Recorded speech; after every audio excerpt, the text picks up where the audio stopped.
Boa tarde a todos os nobres colegas, a todos que nos assistem na tribuna, especialmente os mais queridos, a todos que estão nos assistindo pela TV Alesp. Eu quero começar minha fala celebrando o fato de estarmos trabalhando, votando e discutindo na ordem do dia. Acho muito importante a gente cada vez mais trazer isso como uma prática, porque é esse um horário decente de trabalho que condiz com a possibilidade que todas as pessoas possam estar aqui ocupando a política e representando o povo. Eu, desde minha primeira fala nessa tribuna, sempre me dirigi de forma respeitosa a todos os colegas, sempre discuti o mérito, nunca levei nenhum ataque pessoal, nunca personalizei em nenhuma pessoa, sempre achei que era meu papel, enquanto representante de um sistema democrático, defender o que eu acredito, o ponto de vista que eu acredito, e nunca falando de alguém. Inclusive, reiterei diversas vezes que acredito que é sim positivo a intenção oriunda no início desse projeto, que é verdade que um diagnóstico que ele traz, e simplesmente, respeitosamente, discordo do encaminhamento colocado. Discordo da solução que o projeto apresenta e discuto ele. E fiquei muito triste em não receber o mesmo tratamento. Nessa tribuna, nas redes sociais e na mídia, fui atacada pessoalmente, fui atacada ao meu partido, da qual eu sou a única representante, então claramente diz respeito a mim, e fui claramente, várias vezes, de forma inverídica. E isso muito me decepcionou. Inclusive, acho que é importante, já falei para o Gil especificamente, quando a gente discute aqui, que é nosso papel legislativo, discutirmos o mérito. Quando a gente é contra ou muito a favor, a gente está aqui para isso, a gente foi eleito para isso. Dentro de um parlamento é nosso papel. E eu espero que vocês que foram eleitos contra a velha política façam isso.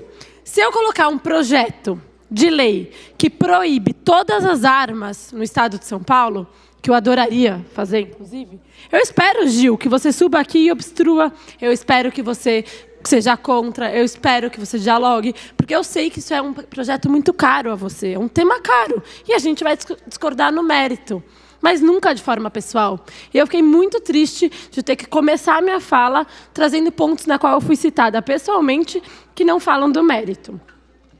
Espero... Não, já você perdeu a parte que eu falei. Mas essa parte é real para você, de que eu espero isso de você e da sua bancada, que discutam sempre o mérito.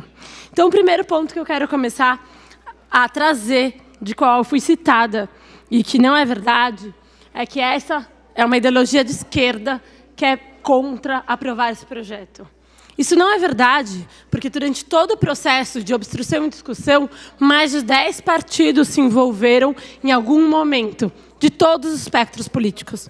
Não é verdade que é uma atuação de esquerda contra um projeto por conta do partido, porque mais de 25 associações e instituições médicas ou governamentais de diversos espectros ideológicos, de diversas ideologias, vieram se colocaram contra o projeto tecnicamente. Inclusive, o Ministério da Saúde do governo Bolsonaro, provando que isso não é direita contra a esquerda. Outro ponto que falaram, o projeto acarreta em aumento de custos para o Estado, isso não acarreta. Não é verdade. Sim, ele acarreta aumento de custos para o Estado. E é importante que a bancada que defende isso assume que é por outras razões legítimas que eles podem estar a favor do projeto. Mas não é verdade que não aumentem custos. Porque sim é verdade que a tabela SUS remunera o mesmo tanto pro procedimento.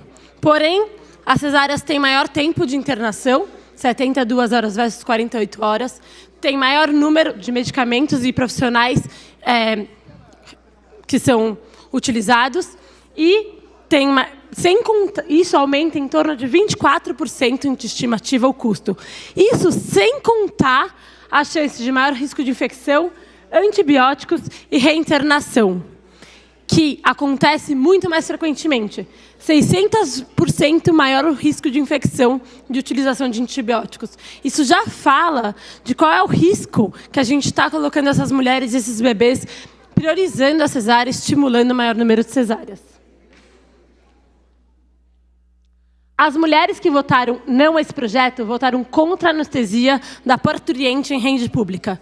Isso nada mais é do que uma mentira, que foi amplamente divulgada quando a gente fala que já é um direito à anestesia feito por decreto nacional no Ministério da Saúde e já é uma lei aprovada por essa casa, que diz explicitamente que as mulheres têm direito à anestesia, inclusive salienta a anestesia raquidiana. Qual tipo de anestesia? Coloca todas as possibilidades. Então, isso é má-fé e mentira. Próximo. Também foi colocado que, graças à obstrução feita pelo PT, pelo PSOL e pela rede, ou seja, me citando nominalmente, as mulheres não poderão escolher a via de parto, ou seja, falando que o projeto não foi aprovado por isso. Isso também não é verdade, isso aconteceu na semana passada, em que foi, sim, partidos que discutiram e encaminharam, ou seja, estenderam a discussão e fizeram ela ficar até tarde da noite, diversos partidos, incluindo PSL, PSB, que estão a favor do projeto. Mais do que isso, o quórum que foi colocado foram 36 pessoas. Se todas as pessoas que estavam aqui contra o projeto tivessem votado, continuava não dando quórum. Então, isso não é verdade. Um terço da bancada do PSL não compareceu. Então, quando a gente coloca que é por culpa de essas pessoas específicas e me cita nominalmente, eu me sinto pessoalmente atacada injustamente. Agora, pior do que isso é quando a gente fala... Não, pode voltar, que eu ainda não acabei. Quando a gente fala que esses partidos nominalmente colocaram que as mulheres não têm condições de decidir, e isso quer dizer que na cabeça elas só têm condições de decidir na hora do voto. Isso é muito triste, porque é ou má fé ou incompreensão intelectual, e ambas me decepcionam. Por quê?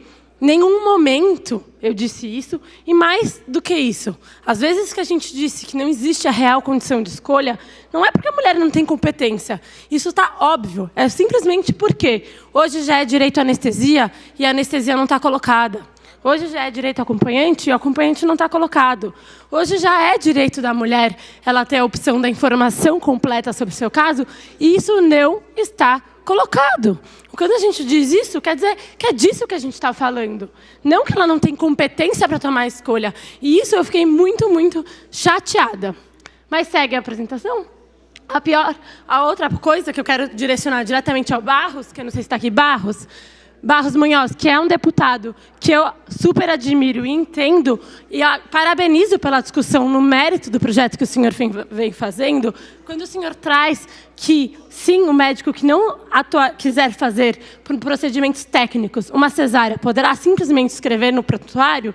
Tem uma outra cláusula que eu, inclusive, pedi para que fosse suprimida e não foi, e nem me foi respondido, que diz que o médico que não for fazer deve encaminhar a paciente para outro médico. Isso aumenta muito o risco de judicialização do tema, que é o principal receio das maternidades. Maternidades essas que estão fechando no Estado.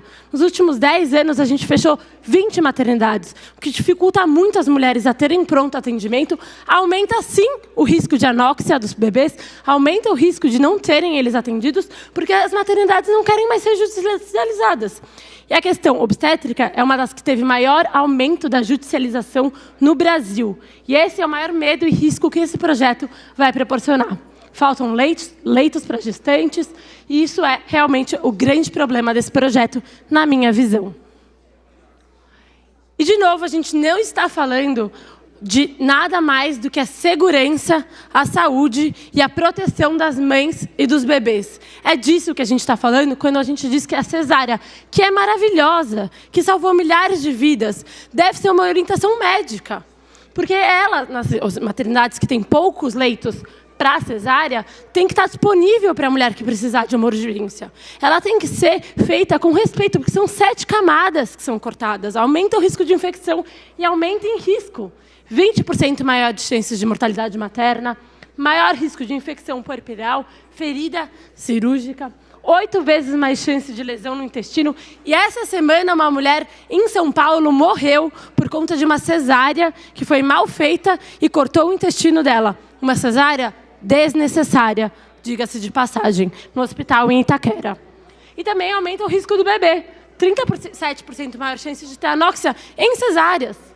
dobro de chance de síndrome de desconforto respiratório e maior chance de desenvolver obesidade na infância. Mas mais do que isso, a gente não fala dos benefícios do parto normal, que aumenta a chance de boa respiração, de saúde e amamentação do bebê.